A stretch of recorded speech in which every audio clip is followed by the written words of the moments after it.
Kasus tabrak lari yang dilakukan mantan artis FTV, Nadia Almira terhadap Adnan Syuhada 13 tahun lalu kembali viral di media sosial.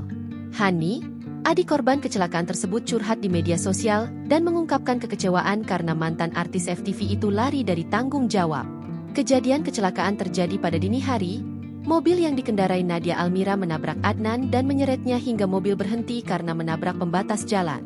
Akibat kecelakaan itu, Adnan mengalami kondisi kritis, kaki patah, hingga wajah remuk. Setelah cedera kepala berat yang abang saya alami, muncullah penyakit meningitis dan kista otak, dan sekarang harus ditanam selang dalam otaknya agar cairan di otak tidak tersumbat, tulis Hani menjelaskan kondisi sang kakak. Nadia Almira pada awalnya mau bertanggung jawab memberikan biaya pengobatan sebesar Rp385 juta dengan syarat tidak mengungkap kejadian tersebut ke media sosial. Pihak keluarga pun setuju dengan persyaratan tersebut. Namun setelah memberikan uang sebanyak Rp185 juta, Nadia Almira menghilang.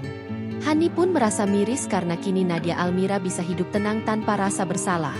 Oleh sebab itu ia memutuskan membuka kasus ini karena kondisi sang kakak yang memprihatinkan.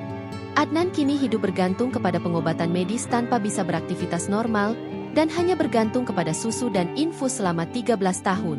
Kondisi Adnan yang sekarang lumpuh sebelah kiri, untuk geser badannya aja dia nggak bisa. Tenggorokannya luka akibat alat bantu napas, udah hampir sebulan nggak bisa makan hanya susu dan infusan, bebernya. Belum lagi kejangnya akibat meningitis dan kista otak sekaligus belum tentu kamu sekuat abang saya. Saat ini, kamu lihat kondisi abang saya sampai sekurus ini tinggal tulang dan kulit. Imbuhnya memperlihatkan kondisi sang kakak. Sementara itu, Hani mengaku Nadia Almira tidak pernah memberikan respons saat diminta pertanggungjawaban oleh keluarga Adnan.